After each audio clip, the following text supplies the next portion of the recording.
siya po ang kauna-unahang na-appoint na press secretary ng Pangulo ng Bansa at siya po ay umalis na rin sa administrasyon na ito. Attorney Trixie, welcome back sa Pilipinas Nating Mahal. Maraming salamat for the time that you're spending with our program today.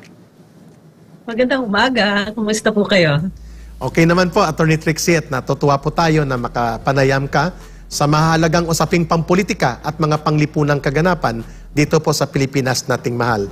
Attorney Trixie, while we're waiting for the news na gusto nating ipakita para makapagbigay po kayo ng komentaryo, ito na, Attorney Trixie, ready na po. At para makapagsimula tayo sa talakayan, nagbitiw bilang Senate President Senate President Juan Miguel Zubiri sa kanyang pwesto kahapon in an obvious co-data in the Senate leadership. Tunghayan natin ito, Attorney Trixie, at mga kababayan upang mahimay-himay natin po ang mga pinanggalingan nito at ano po ang implikasyon nito sa pangkabuang kalagayang pampolitika ng bansa at epekto nito sa ating lipunan. Tunghayan po natin ito. Sa pagharap sa isang press conference, bakas sa mukha ni Senator Mig Zubiri ang kalungkutan at ang sama ng loob matapos ang kanyang pagbaba sa pwesto bilang Senate President. Ayon sa kanya, ang nangyaring pagpapalit ng Senate leadership ay maaring dahil sa kanyang paninindigan para sa independence o pagsasarili ng Senado. Marami daw kasi ang tila nagalit sa hindi nito pagsunod sa utos para sa pagpapahinto sa Senate investigation sa PDEA leaks. Sabi ko nga nung sa hearing ni Senator Bato de la Rosa, marami nagalit sa akin sa dalawang panig dahil nga ako po ay naging patas sa dalawang panig at siguro marami nagalit sa akin dahil dyan. Pero ginawa ko lang pong tungkulin ko bilang Senate President, which is to always keep the committee system strong and independent from any outside forces to dictate what should or should not be tackled in the committee system. Ang galit umano sa kanya ay nagsimula sa pagtutol niya sa People's Initiative. Nung sa PI pa lang, sa People's Initiative pa lang, nung hindi po tayo sumang-ayon sa People's Initiative, dyan po na nag-umpisa eh. Hindi tayo sumang-ayon sa kanilang timelines, charter change. Dyan ko din naramdaman na medyo may mga sama ng loob. Hindi naman sinagot ni Zubiri kung ang orders laban sa mga investigasyon ng Senado ay galing sa Malacanang. Sinabi ni Zubiri, naging mabilis ang pagpapalit na ginawa sa Senate leadership. Maibabaan niya na nagpahayag ng suporta pero sa huli ay hindi naman bumoto para sa pagpapanatili niya sa pwesto at dito niya higit na sumama ang kanyang loob. Noong Wednesday nalaman ko may kinakausap po sila, nagkikita-kita po, nag-uusap-usap po sila ang kabilang grupo and yun, nag-umpisa na po. So, nagbabantayan po kami nung weekend and medyo masama ng loob ko dahil meron pa mga nagte-text sa akin, we're with you, full support po kami. Kami po ay, 100% sa iyo. Wala pang isang araw, wala lang nagawa.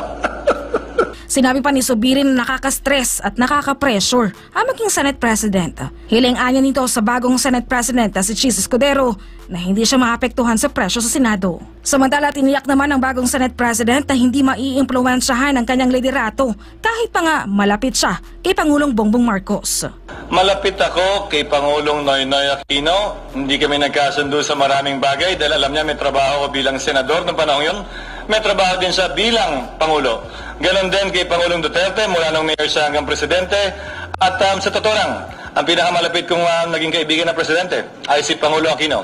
Malayo kumpara sa sino mang naging Pangulo pagkatapos niya, bago niya o ngayon. Saad nito, nalaman lamang niya na siya na ang Senate President matapos siyang makapanumpa. Tulad ng anumang eleksyon, hanggat hindi pa natatapos ang aktual na botohan at ikaw ay napoproklama, ika nga, hindi pa tapos ang anumang eleksyon. So nalaman ko, matapos kong sumumpa. Ayun. Attorney Trixie, wala nang paligoy-ligoy. Tinumbok ni Senate President, former Senate President, Mig Zubiri, na isang dahilan sa kanyang pagkakatanggal o sa nangyaring kudeta sa leadership niya sa Senado ay ang kanyang hindi pagsusunod sa mga utos ng powers that be. At alam natin kung sino yung powers that be, of course. Kaya wala nang iba.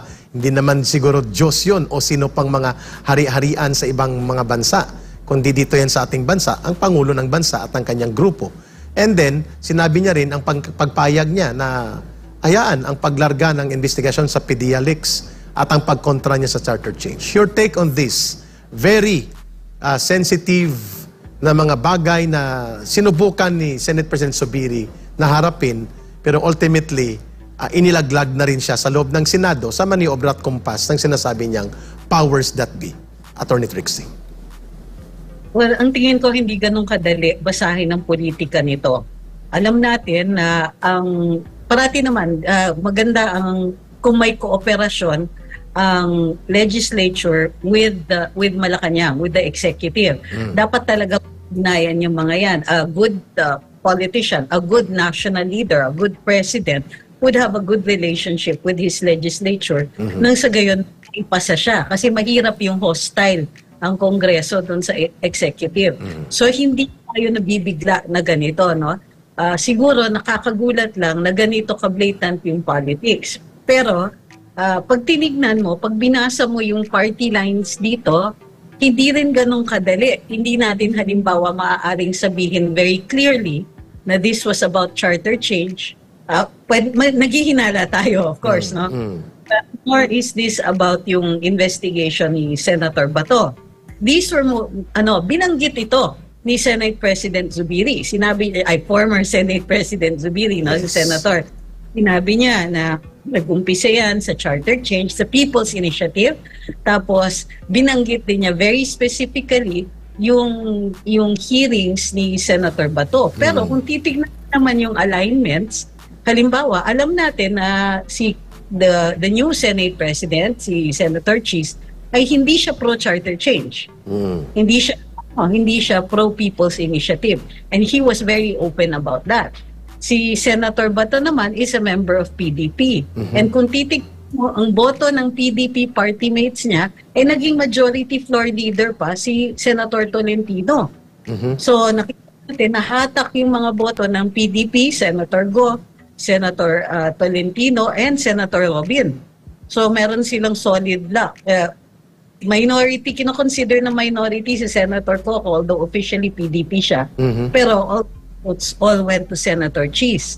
So ang tanong nga dito is, what happened? How did this go? Kasi kung issue-based ang titignan natin, hindi maliwanag. Pero kung titignan nyo yung parties, alam natin na ano yung parties dito. The parties were negotiated. Kumbaga, yung votes dito were negotiated. So, Attorney Trixie, on that note, aside from political alignments, isang tabi muna natin, babalikan natin later on kasi it seems peculiar, no? Na crossing political party boundaries. Pero may binanggit siya, yun ang kanyang diniinan sa opening speech niya. I failed to follow the orders of the powers that be. Ano po ang interpretasyon ninyo dyan? Ang orders, generally, ganito yan eh. Why would you want a particular Senate President? Bakit ka magmamachinate to favor somebody? Ibig sabihin, yung tao na gusto ninyong ilagay doon o yung tao na nilagay ninyo doon, assuming that's true, no? Na ay capable of delivering votes.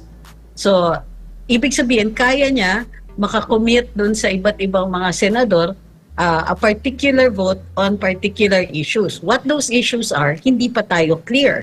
Kasi kung charter change yan, and they will still vote according to the way they promised before under Senator Mix, walang magbabago. So it must be something else. At least yun ang tingin ko, ha. It might be something else. Yeah. Attorney Trixie, what do you Senator think? What do you think of this? Itong isang anggulo. Hindi kayang tinutumbok niya na powers that be are not in the Senate, but the Malacanang power, the office of the President or the President himself. Hindi ba yun ang tinutumbok niya? Definitely, yung powers that be external to the Senate. O, nandyan na tayo. Ang hindi ko pa ma-figure out, what exactly was this about? Kasi nga, yung nilagay nila, si Senator Cheese, hindi naman siya openly hostile dun sa hearings ni Senator Bato. Although, we could sense he wanted some order to it, pero hindi tayo sure kung ano, unless magaling sila magkunwari, na pagharap-harapan mukhang supportive sila, pagkatapos pag nakaupo na iba pala. Yes, So, tama. natin. Attorney Trixie, mukhang hopeless na kasi ang taong bayan. Dito sa lower house, tinatawag nga nila na House of Tambaluslos. Yung House of Representatives naging House of Tambaluslos. Anything that will destroy the Duterte and that will prop up the possibility of a Martin Romualdez presidential candidacy, yun ang nangyayari. Pangtapal butas, rubber stamp. Essentially, extension siya ng Malacanang instead of being an independent legislative branch or portion. Samantala, ang Senado, tinitingnan sana siya as the last bulwark of the defense of democracy. Did you I agree. Did you observe that the powers that be na binabanggit niya, obviously, kung on my point, ang nire-refer niya dito is ang circle of the power of the president, ng kanyang sirkulo. Ang kanyang first lady, alam naman natin, hindi na yan bago sa taong bayan na nangingialam at pakialamera. In ganon din si Speaker Martin Romualdez, kinoconfront nila ang leadership ni Mig Zubiri at the point na nagkaroon ng banggaan na Attorney Trixie, kung maalala mo, nag-black ribbon wearing sa House, sa Senate, against iskandaluso at budol-budol na People's Initiative, Charter Change Initiative nila Martin Romualdez, nagkaroon ng bangayan at umingay ang pangalan ni Jingo Estrada.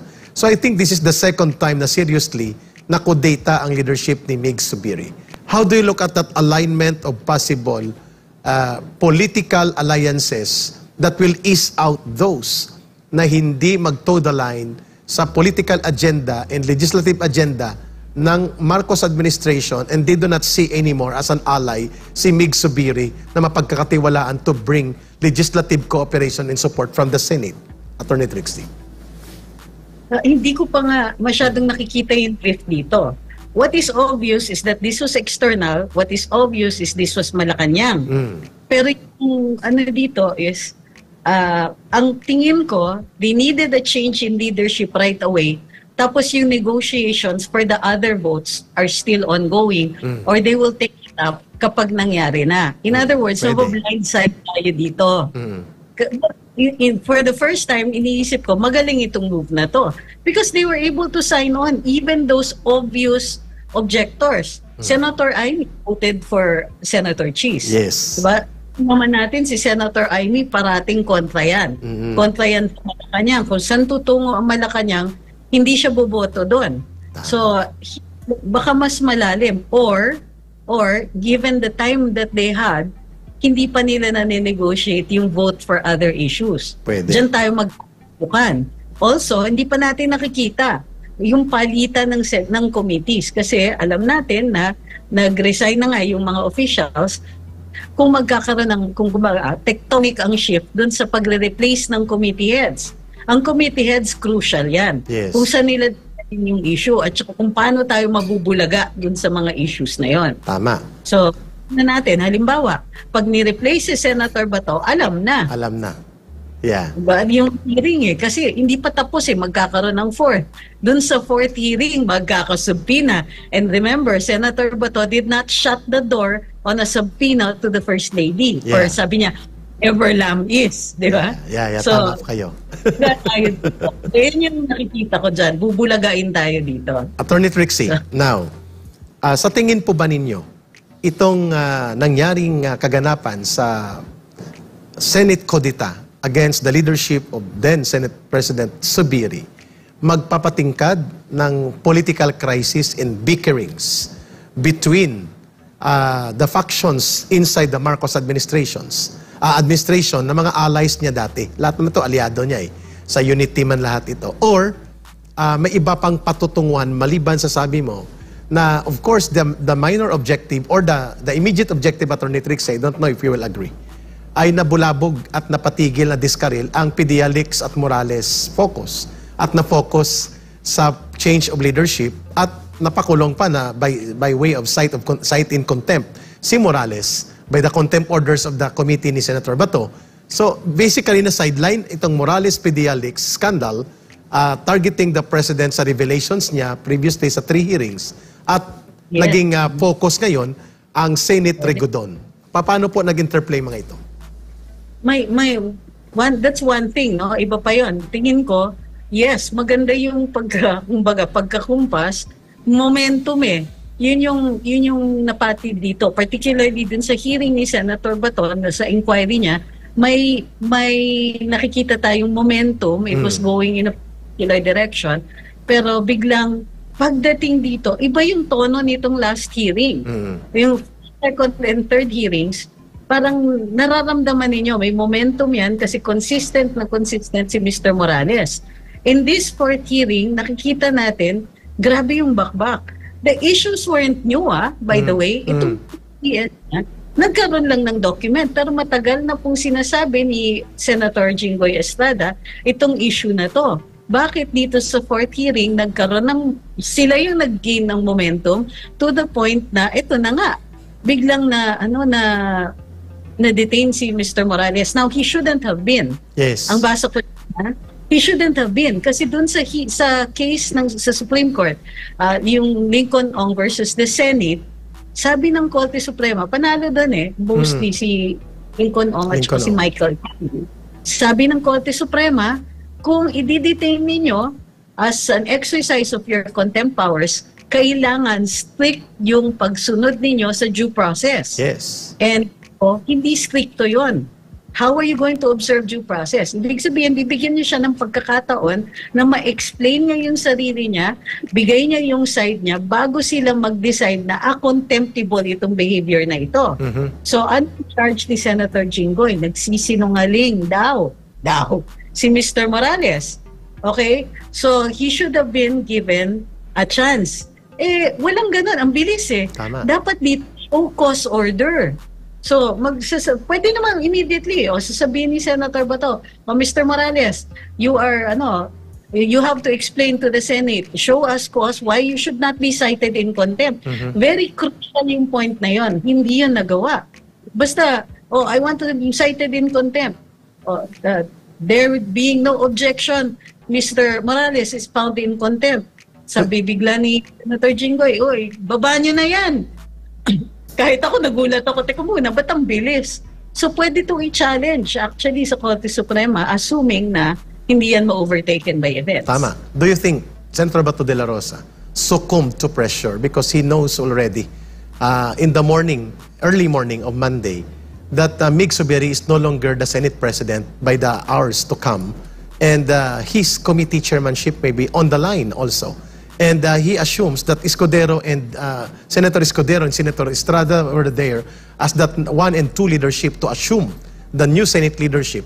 Do you observe those kind of demeanor na hindi na pagbigyan ng tamang kondukta ng due process protection si Ginoong Morales as a resource person, and mukhang tumiklop si Senator Bato de la Rosa doon sa pressure na parang tinake over ni Jinggoy Estrada ang proseso ng committee hearing at ang kanyang pamumuno sa committee procedures? Ang nakikita ko dito, Senator Bato naman is committed to his hearings. To be fair, hindi yan makakaumpisa. Hindi ito magkakaroon ng 3-4 na hearing kung hindi dahil kay Senator Bato. So we have to give him. I think it was more, hindi siya assisted very well. Kumbaga, unang-una nag-iisa siya. Hindi niya ba yung ibang mga senador na pag-uupo dyan, alam mo, hindi sila sang-ayon. You get the impression, even if Senator Cheese appeared to be objective, maganda naman din kasi yung mga panayam niya, no? Pero, you get the impression na they wanted this over and done with. Tama. O tapusin, di ba? Para, sige, tapos na to, and then mag-committee report na lang kayo. Yun yung impression. Every time may uupo na senador dyan, of any party, you keep getting the impression na si Senator Bato lang ang may gusto ng hearing na to, and all the other senators are trying to convince him na tigilan mo na yan. At umiiwas sila. Correct. Hindi naman niya yan. Nagrabe yung pressure sa kanya, daming kumakausap, di ba? Yeah. Na meron, he was quoted as saying na ang daming kumakausap, ganyan. But I don't think tumiklop siya sa pressure. I think lang that he is not, kumbaga, hindi siya ganun ka-season pa as a senator. This is his first term. He's not a lawyer. If he was assisted by his staff na abogado, na listo, kumbaga, baka nakalabit pa siya na, Sir, teka muna, kailangan ng due process ito. Baka Or maybe he was aware of that rule, pinagbigyan niya si Senator Jinggoy, malaki mag-recess di ba? Yes, tama. So, the rule is, pag recess, papakawalan ka na. Yeah. So if it's only for a few days, okay yan. Pero hindi niya bibitiwan because nagulat din ako, this was supposed to be the last hearing.